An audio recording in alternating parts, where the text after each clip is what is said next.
Jadi hadis-hadis yang ditasih oleh Al-Albani yang dikatakan silsilah al-hadits dhaifah, as-sahihah, dan juga dengan kitab-kitab yang ditulis oleh beliau, di mana dengan kita sebagai al-ummah al-Muhammadiyah, umat akhir zaman, Allah karuniakan kepada kita sejumlah tidak terhitung di kalangan para ulama-ulama hufaz. Daripada abad ke abad, abad kedua, ketiga, keempat, kelima, pada 4 generasi yang pertama, 4 kumpulan yang pertama, Al-Imam Abdurrahman, guru kepada Imam Syafi'i rahimahullah, Al-Imam Al-Bukhari, Al-Imam An-Nasai, Al-Imam Muslim, Al-Imam Hakim, Al-Imam Al-Baihaqi, Ibnu Ma'in, Yahya Ibnu Ma'in, Ibnu Ali Ibnu Al-Madini, Al-Qattan, dan juga dengan ulama-ulama seumpamanya.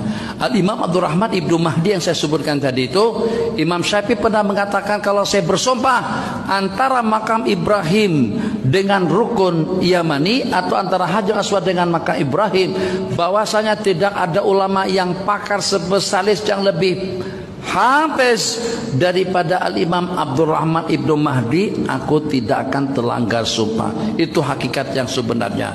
Kemudian beranjak daripada abad yang kelima dan seterusnya, Al-Hafiz Al-Mizzi, Al-Hafiz Al-Iraqi, Al-Imam Ibnu Katsir, Al-Imam Ibnu Al-Qayyim, itu semuanya daripada ulama hufaz.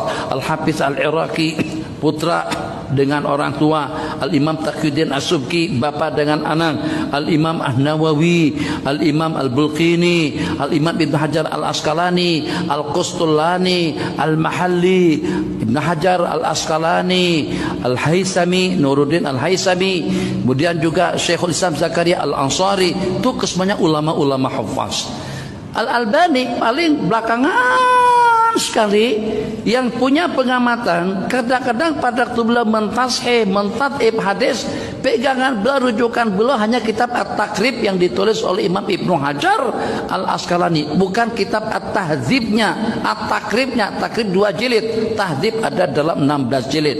Kalau merujuk kitab At-Taqrib, maka rawi-rawi yang disebutkan yang beliau katakan dhaif, juga terdapat sebagian atau sekian daripada ulama mengatakan rawi berkenaan itu siqah, rawi berkenaan itu la ba'sa bihi, rawi berkenaan itu adil. Jadi kalau kita lihat daripada sudut sana, maka hadis akan kita katakan sahih. Tapi kalau kita tengok daripada sudut pandangan yang mengatakan rawi itu lemah, kita katakan hadis itu dhaif. Tapi yang tidak bijak dengan Al-Albani, yang pada waktu rawi yang sama, hadis yang ini beliau katakan lemah, hadis yang itu beliau katakan siqah atau juga adil. Kenapa? Sebab pada waktu beliau katakan siqah dan adil sesuai dengan pendapat beliau. Tapi pada waktu pendapat tidak menyokong pendapat Al-Albani, Albani katakan hadis itu lemah. Itu ketidakbijakan daripada Albani dalam beberapa puluh, bukan satu, dalam beberapa puluh buah hadis. Jadi sebelum dengan kita merujuk perkataan Albani dalam pentasihan, pentadhifan hadis-hadis Rasulullah sallallahu alaihi wasallam, kita rujuk pendapat daripada Imam Al-Amir As-San'ani dalam kitab Subulus Salam. Kita rujuk pendapat Al-Imam Asy-Syaukani di dalam kitab Nailul Awtar. Kita rujuk perkataan daripada Imam Ibnu Hajar, Al-Imam Az-Zuhdi, dan berapa ramai ulama-ulama hufaz sampai kepada zaman kita sekarang. Bukan setakat hafal 6 buah kitab hadis Bukhari, Muslim, Abi Dawud, Sunan Tirmidzi, An-Nasai dengan Ibnu Majahnya. Ada di antara daripada ulama-ulama India kita sekarang ini yang menghafal kitab Fathul Bari, kitab-kitab hadis Bukhari itu dengan syarah-syarahnya. Ulama hufaz tidak terhitung ramanya.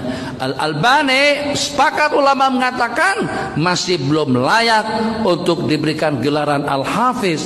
Dicabar oleh Syekh Abdullah Al-Harari, dicabar oleh sebagian daripada ulama. Coba dengan sanad kamu sebutkan meriwayatkan 7 buah hadis bersambung sanadnya sampai kepada Rasulullah sallallahu alaihi wasallam. Albani tidak mampu. Kita ada Al-Ghummari, kita ada Al-Kitani, kita ada Al-Fadani. Terakhir sekali yang banyak membuncing pandangan-pandangan Albani dan juga dengan tanakudatnya beliau itu Syekh Said Mamduh, masih hidup, salah satu daripada ulama kita, asal daripada Mesir. Saya sempat berkumpul dengan beliau pada masa sama-sama mengaji dengan Syekhuna Syekh Ismail Utsman Zain Al-Yamani. Kesimpulannya, kalau hanya Albani yang mengatakan sahih, itu masih belum boleh dijadikan sebagai patokan dan panutan, sebab Syekh Al-Albani masih dipengaruhi dengan pandangan-pandangan pribadi beliau yang kadang-kadang pendapat-pendapat beliau yang beliau tarjih itu bertentangan dan bercanggah dengan pendapat kebanyakan daripada ulama.